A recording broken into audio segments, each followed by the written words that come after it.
I went to a Thai school up to the 6th grade, after which I became a product of the Texas public school system, which, trust me, is nothing to brag about. For the entire 7th grade, one of my teachers thought I was from Taiwan. First day of class, where are you from? Thailand. Taiwan? No, Thailand. Oh, you mean Taiwan? Yes ma'am, I'm from Taiwan. As a proper Thai boy, I couldn't argue with a teacher, and in any case, at the time, I could barely speak English.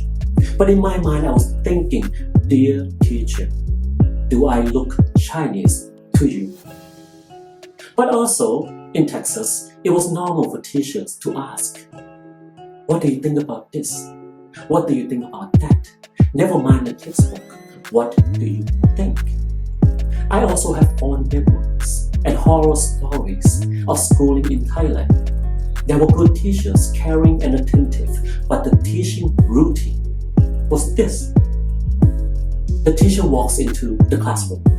All the students in unison.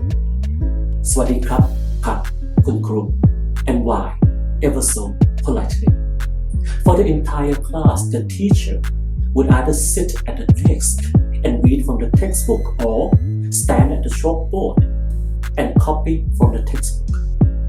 The student's duty was to copy everything down, and we would always frantically copy everything down because the teachers would check our notebooks later. If we don't have everything down, well, my ass still hurts just thinking about it. You see, other than multiple choice exams, the measurement of our education is to copy everything down exactly as told and regurgitate it back exactly as was spoon-fed to us. The issue here is textbook education. In societies with progressive education, the textbook is a guideline for generating interpretation and conversation. In Thailand, the textbook, stamped and approved by the powers that be, is to be obeyed without question. Mind you, there are a countless number of Thais who are brilliant, but they are brilliant despite the education system, not because of it. Ideally, education should train young people to become thinkers and leaders. But one reason that explains why Thailand is slow to progress is that the education system trains people to follow blindly, conditioning us to the fear of being different, the fear of thinking outside the box, the fear of asking questions and making arguments, the fear of expressing our thoughts, the fear of standing up and speaking out unless it's to recite exactly from the textbook. The textbook is the cage that enslaves the mind and the soul. Bow in servitude, obey without question, fear the punishment.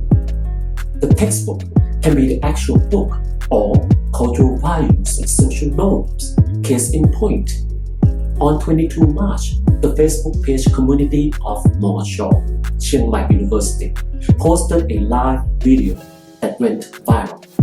The scene was an outdoor art display. The dean of the Faculty of Fine Arts led a group of staff wearing yellow shirts, and of course, they had to wear yellow shirts. She led the staff to confiscate students' art pieces. They shoved the works into trash bags and threw them into the back of a truck. The students protested, telling them what they are doing is theft and is illegal. Then, art professor Ajahn Tassanai Sesevi showed up to give the faculty staff a verbal beat down and chase them away.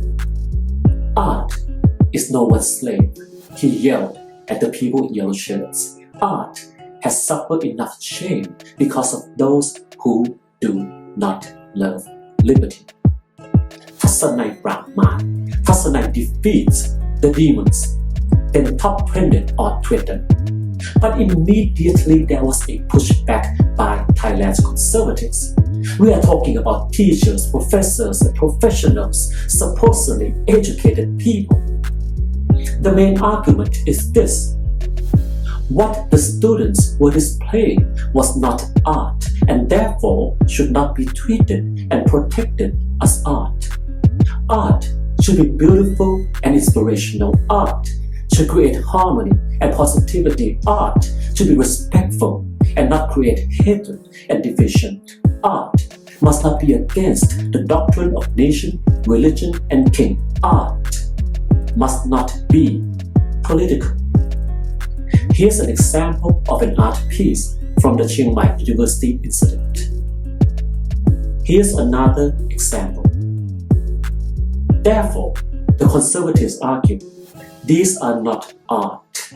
They are trash and should be treated as such. Those students, being smart asses that they are, then created this work. So what can we take away from this? There's a group of people trying to monopolize the definition of art. Put it in a cage, surround it with barbed wires and containers, guard it with water cannon trucks and riot police, armed with batons, tear gas, and shotguns with rubber bullets. Anything that falls outside the cage is not art. This means that anything that's not in the textbook, as stamped and approved by the powers that be, is considered trash and has no place in Thai society. In other societies, they may say art has no boundaries. There's political art, satirical art, erotic art, etc., etc., etc. Picasso painted the 1954 woman pissing. Tasteful or not, is an art and is Picasso. Norman Rockwell's The Problem We All Live With from 1964. It went against the established social norm of the time, but it was a political art and is Norman Rockwell. Art has no boundaries, but not so in Thailand. In Thailand, art must be by the textbook, beautiful and harmonious, respectful of social order. You see, saying something is bad art or good art is a matter of taste and of opinion that everyone is entitled to. But to monopolize the definition of art and ban or censor anything that doesn't fall into your definition, that is the mentality of someone who sees the purpose of education as training slaves. Stay in the cage, which is a textbook, stamped and approved by the powers that be. Do not deviate, do not question, bow in servitude, fear the punishment.